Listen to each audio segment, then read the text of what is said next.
pasó un vídeo que creo que recoge perfectamente lo que sería el tema de targets individuales. You invited us to attend this important and timely hearing. Based on the events of the last 8 days, the two tragic, horrible shootings in the Atlanta area and in Boulder, Colorado, the timing of this hearing could not be more pressing. Over the past 8 days, the nation has experienced two separate mass casualty attacks.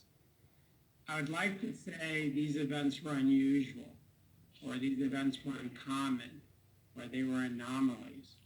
But sadly, for the reasons stated by both of you and Chairwoman DeLauro, I can't. These types of targeted attacks have become way too common in our country.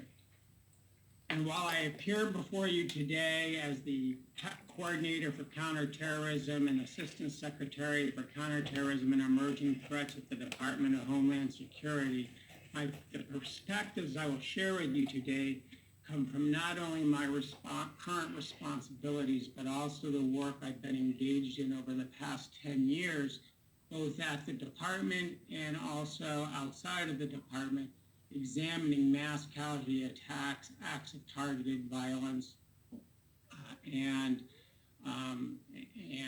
domestic extremism in the United States and Europe.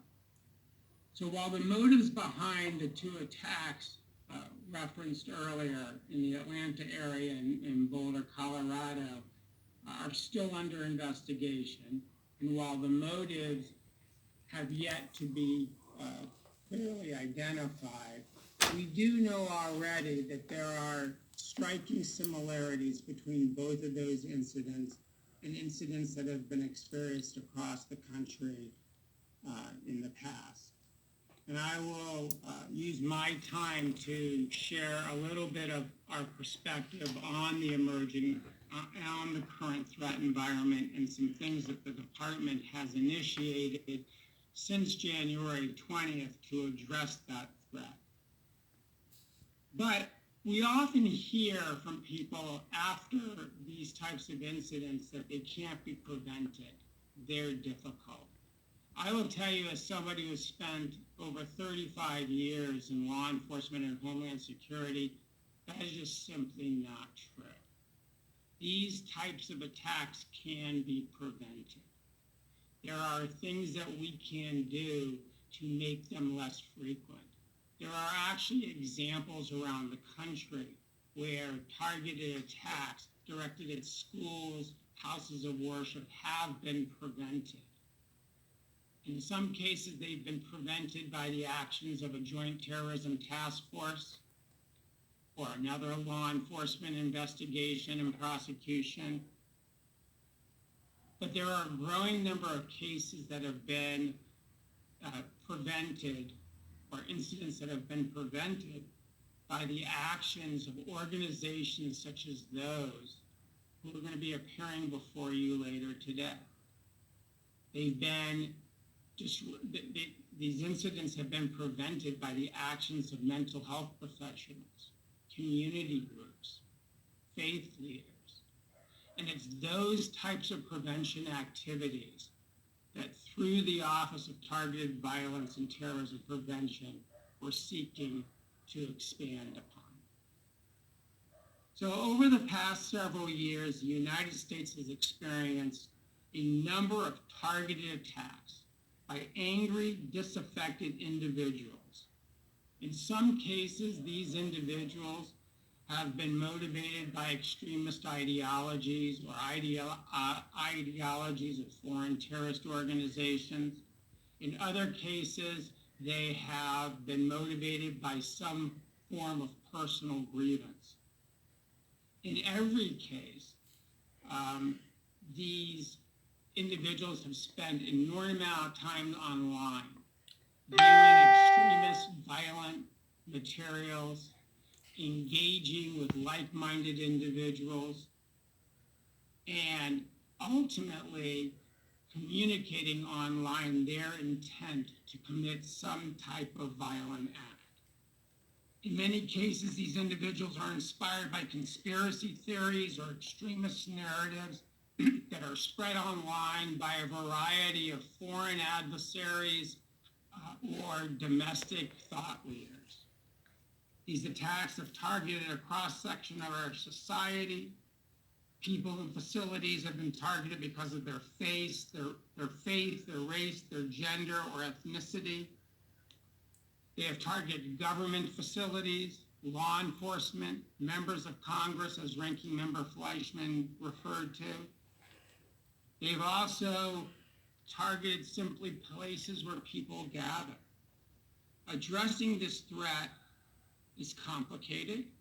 It requires a multidimensional approach, and the department has taken a number of steps to expand our ability, working with the rest of the administration, our state and local partners, and the private sector and non-government entities.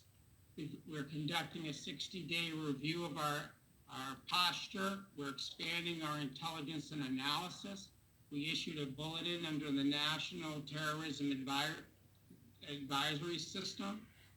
We have expanded and prioritized domestic violent extremism in our FEMA grants.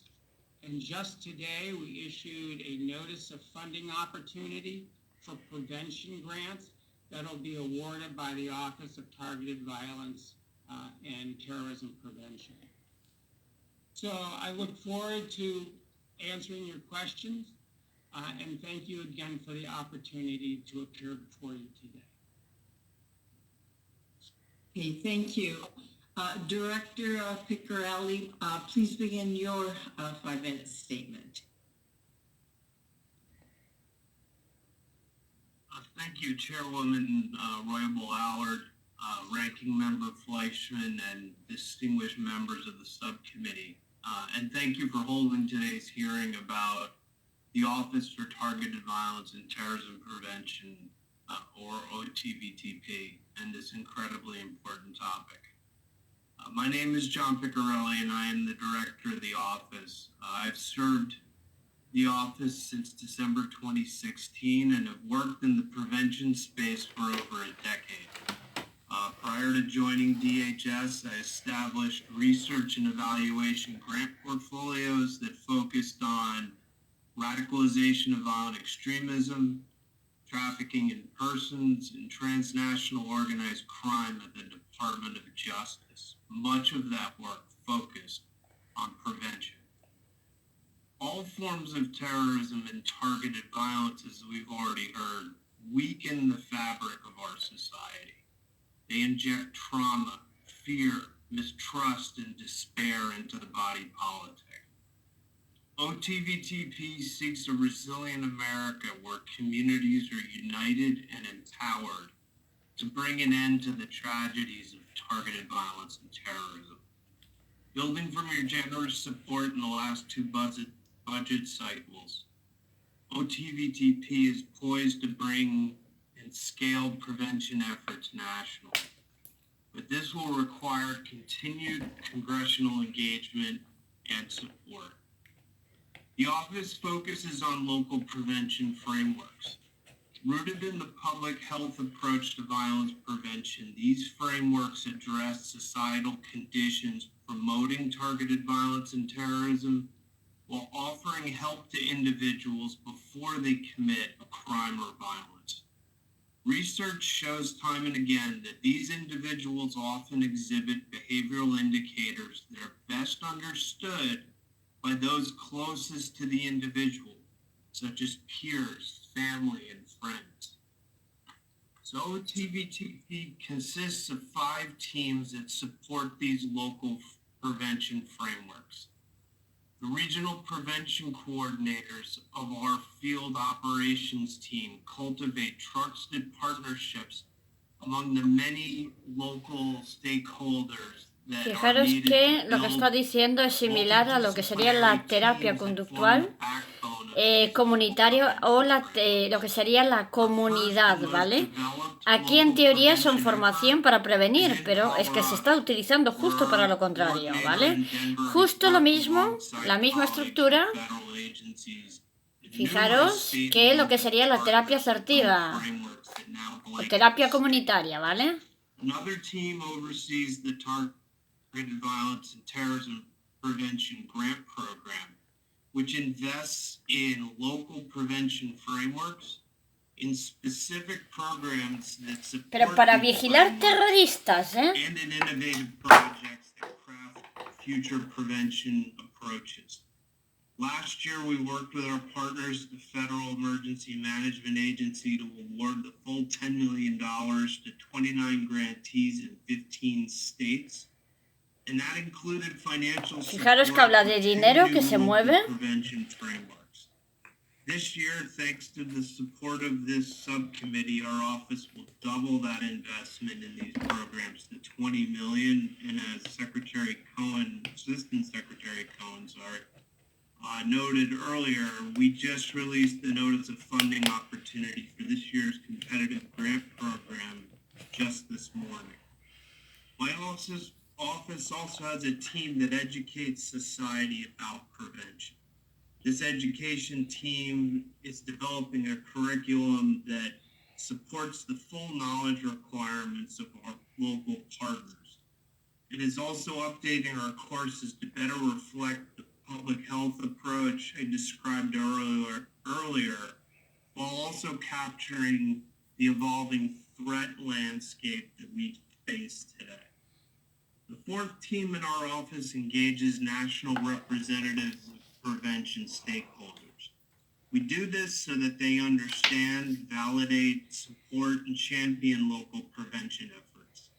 For example, this team enhances awareness of harmful online activity, increases digital literacy, and offers a platform for innovative approaches in the digital space by hosting digital forums on targeted violence and terrorism prevention. Another important effort we're working on is to ensure the public has easy access to prevention-related materials and resources. For example, the fifth team in my office is drafting comprehensive baseline capabilities that outline the recommended and necessary minimum functional requirements for effective local prevention frameworks. We will also launch a nationwide public outreach campaign designed A esto tenemos que sumarle que la gente que se le dan por esquizofrénicos o paranoicos en este programa dan vía libre a ataques sobre esa persona dentro de la comunidad de cualquier participante. Es decir, que esa persona objetivo está loco, paranoico, esquizofrénico, da lugar a que cualquier persona pueda atacar a esa persona y desacreditarla por completo. We continue to work closely with the DHS Office for Civil Rights and Civil Liberties to ensure all programs consider the potential impact on such rights and liberties prior to implementation. Our office has made significant progress towards bringing prevention to scale, yet our goal of ensuring that all communities have access to prevention frameworks will take more time, effort, and resources. We look forward to continuing this work with you and other members of Congress to ensure we properly resource and implement this critical effort. Thank you again for the opportunity to testify today, and I look forward to your questions. Thank you.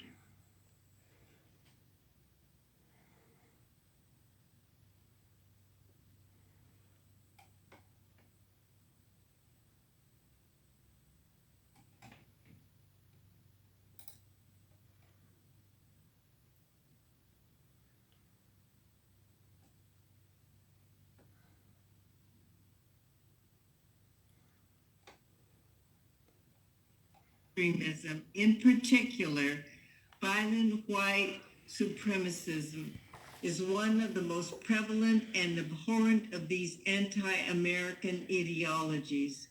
There is no moral ambiguity on this issue, end quote.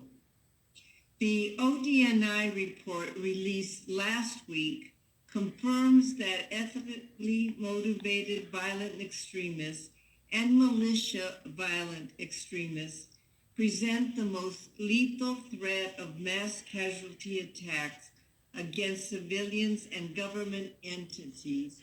Admite el uso sobre Can you civiles. please elaborate on what the intelligence is telling us about the domestic extremist threat?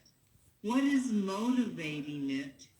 And what leads someone to take that last step from alienation to violence? Thank you for your question, Madam Chairwoman.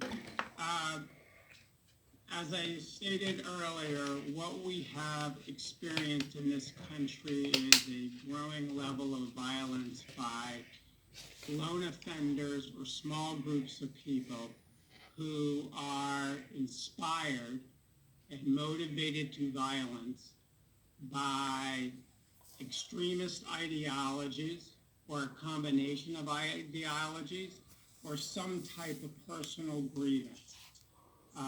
Essentially, the way it has been described to me Esto viene diciendo que, bueno, entre las denuncias que se está presentando en Ferrol, ¿vale? Tiene que haber algún grupo en Ferrol altamente experto en estas temáticas. Ahora el juzgado tendrá que explicar por qué archiva las pruebas. And they will spend time online consuming large amounts of extremist material about past violent acts. They will become susceptible to being influenced by disinformation and conspiracy theories. They ultimately will self-connect with an extremist ideological cause or formulate in their mind a personal grievance or a combination of both and use that as the justification for going out and committing mass murder. In that total population of those who have committed acts of violence motivated by extremist ideologies, over the past several years, the most significant number of those attackers have been motivated by white supremacist anti-government militia or a combination of both of those extremist ideologies. So from a lethal attack perspective, the overwhelming majority of people who have committed lethal attacks have been inspired by those extremist ideologies. What's driving this in large part is two factors. One, the angry, polarized nature of our society, coupled with the fact that social media and other online platforms provide the opportunity for these disaffected, angry people to consume and come in contact with a large amount of information that ultimately serves as the source of inspiration for their act of violence.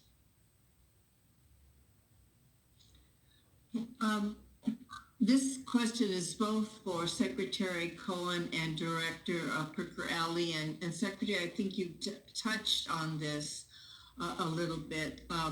The ODNI report indicates that, quote, domestic violent extremist attackers often radicalize independently by consuming, as you've said, violent extremist material online and mobilizing without direction from a violent extremist organization, making detection and disruption difficult, end quote.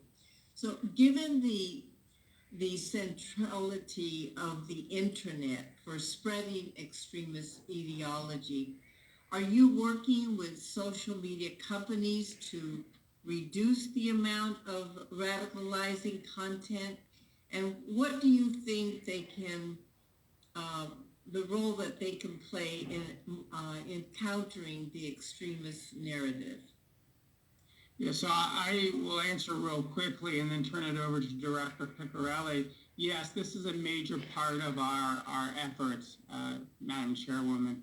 Fijaros que, ya corté el vídeo, ¿vale? Habla de extremistas, ¿vale?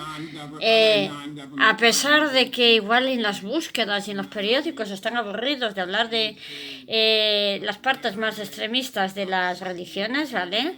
Para ver la conducta de la población ante determinadas situaciones hay una unidad de inteligencia militar, ¿vale? UMINT o lo que sería PSIOPS tiene las guerras de propaganda, ¿vale? Donde levantan determinada noticia para verificar la respuesta de aceptación, de ambigüedad o de rechazo de la población en general, y en base a esos datos tener pues unas estadísticas, ¿vale? De lo que piensa la gente ante determinadas noticias que no tienen por qué ser verídicas en el mundo, ¿vale? Pueden ser creadas falsamente entre un grupo de unidades de inteligencia psicológica de diversos países, crear esa noticia, sacarlos en los medios públicos, televisivos, de radio,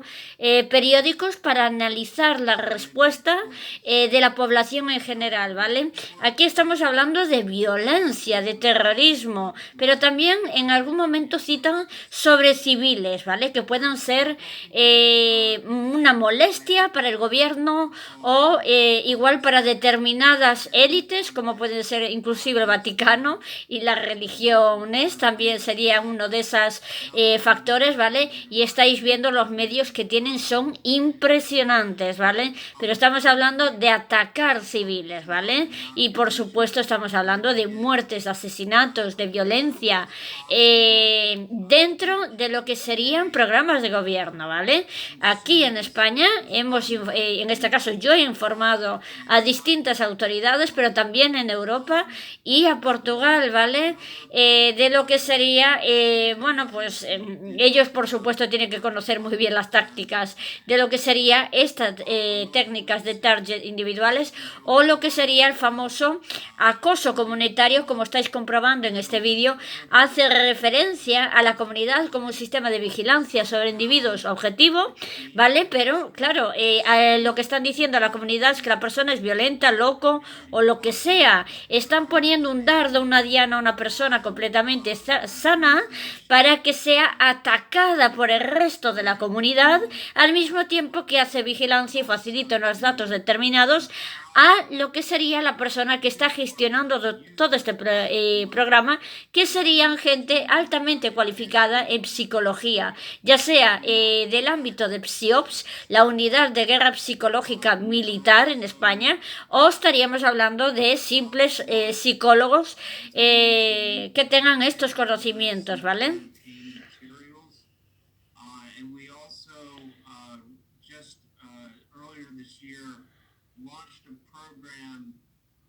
To fund a competitive approach among college-age students at 25 universities and colleges across the country to tap their innovative spirit and have them help us think about new ways we might be able to address this online space through this competition. So we will look forward to keeping you informed of all of these as we proceed forward.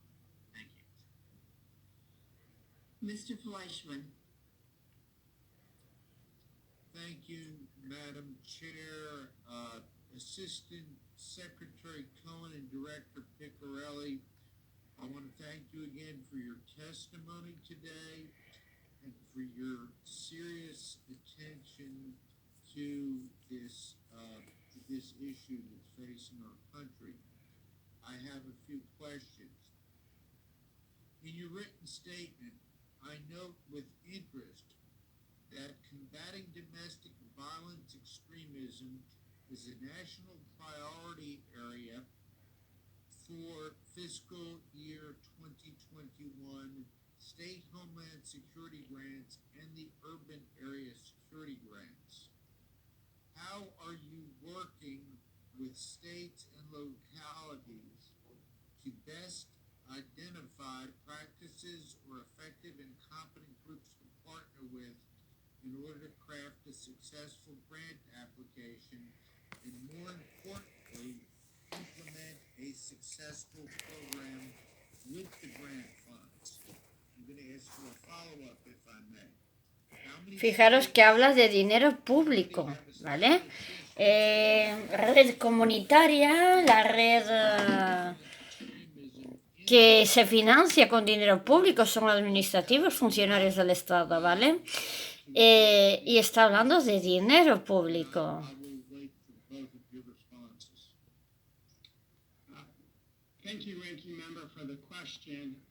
On the first question, we are working closely, meaning... Bueno, yo os invitaría a que buscarais el vídeo para entender un poco la gravedad de los hechos que se están denunciando, ¿vale? Y sobre todo que os atreváis a denunciarlo, ¿vale? Esto es un delito.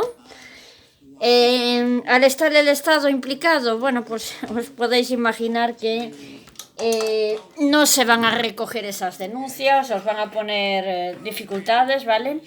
Y aparte, fijaros que la religión, yo digo que está involucrada y que utilizan tácticas similares por el simple hecho, ¿vale? Que tengo conocimiento de religiones que utilizan tácticas muy similares, ¿vale? Los tenéis en los distintos canales que estoy subiendo vídeos. Espero en este caso que os sirva de ayuda, ¿vale? Y os invitaría a que siguierais, por supuesto, compartiendo los vídeos. Voy a ver si os encuentro ahora el canal Acoso España, ¿vale?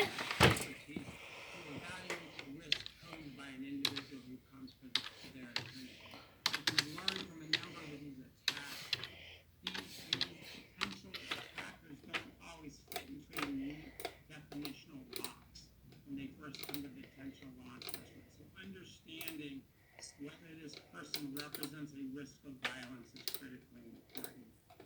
So expanding those opportunities. Y aquí tendríais el canal, ¿vale? Aquí tendríais restantes vídeos, ¿vale? Con pruebas y demás. Fijaros que incluso podrían crear situaciones, ¿vale? Que falsamente o hipotéticamente se pudieran derivar en un falso diagnóstico.